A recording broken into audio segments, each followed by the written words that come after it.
Welcome back. Thanks for following along with this Venturi Bubbler series. Today we're going to be investigating version 4, which is hopefully an improvement from version 3. You remember last time with version 3 we had problems because the diameter was so tiny that things were getting either stuck in there or there just wasn't enough volume of water getting through to create a negative suction chamber right here at the throat region to pull in air.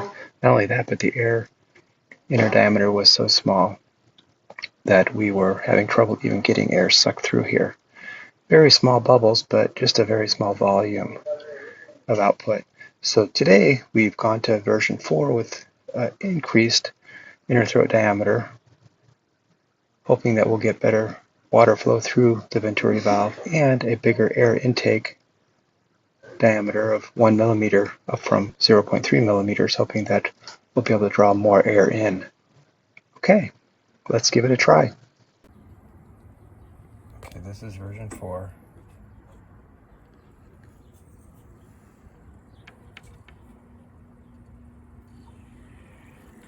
Version 4, let me turn it down.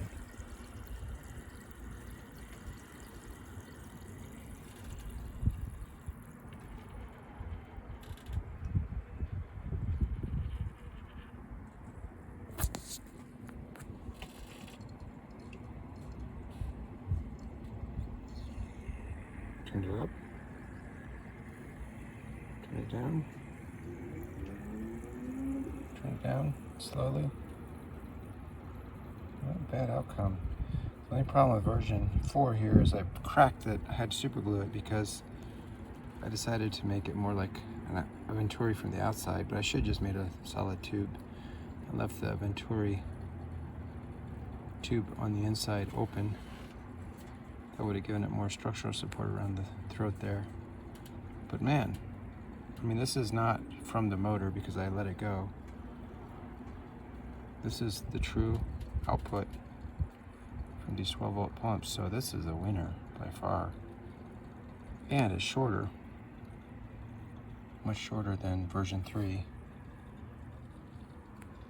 Only a 2-hour print rather than a 4-hour print. So let's see how that works. I like that. I like what I'm seeing. I might be able to turn it down a tiny bit more here.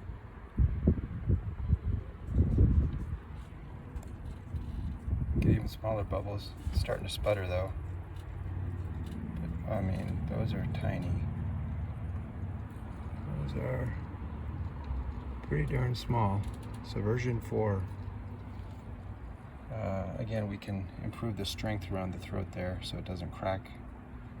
But this one will go into service. I'll try to tape it up and see if I can save it. When I redesign it, it will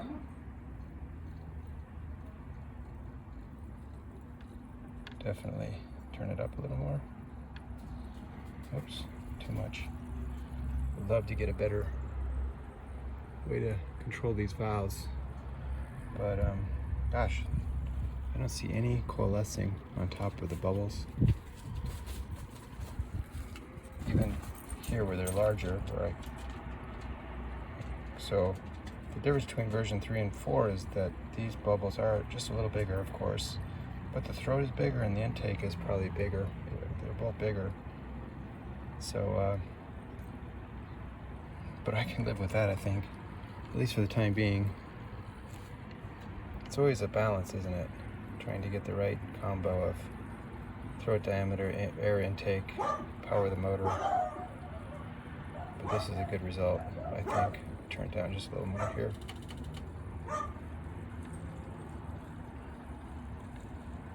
Almost to the point where it sputters now. The bubbles are tinier, but you're getting less out and it's sputtering. Turn it up again.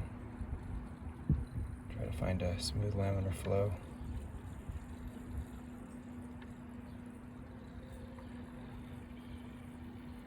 Yeah, it's a tricky, the valve issue is kind of tricky. I'll have to work on that.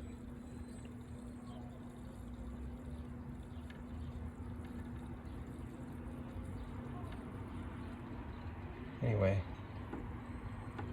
overall, happy with version 4.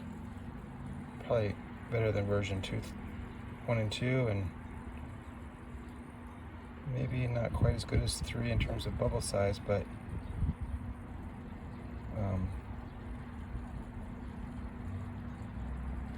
so I made an adapter. I'm going to try the adapter, try this on the solar pump and see what we can get as well.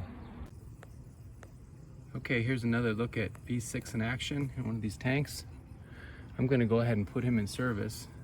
I just got him hooked up to a solar fountain pump panel for the time being, and you can see all these little microbubbles on the surface. Kind of hard to get a good look right through the water at this time, but let's see if we can put a little shadow on it maybe. It's tough to see, isn't it? They're coming out. They're just, yeah, there we go. A little different angle. I think you might be able to see that a little better. Not real strong. And that's one negative about these panels,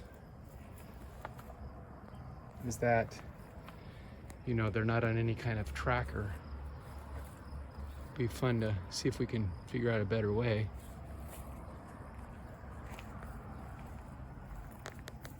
But yeah, we're definitely putting some micro bubbles out. I'm gonna open this just a tiny bit more. Well, I was able to screw that valve cap back onto the air intake, and now you get the classic tiny bubbles again. So I like that. I think that's going to do real well in this little tank.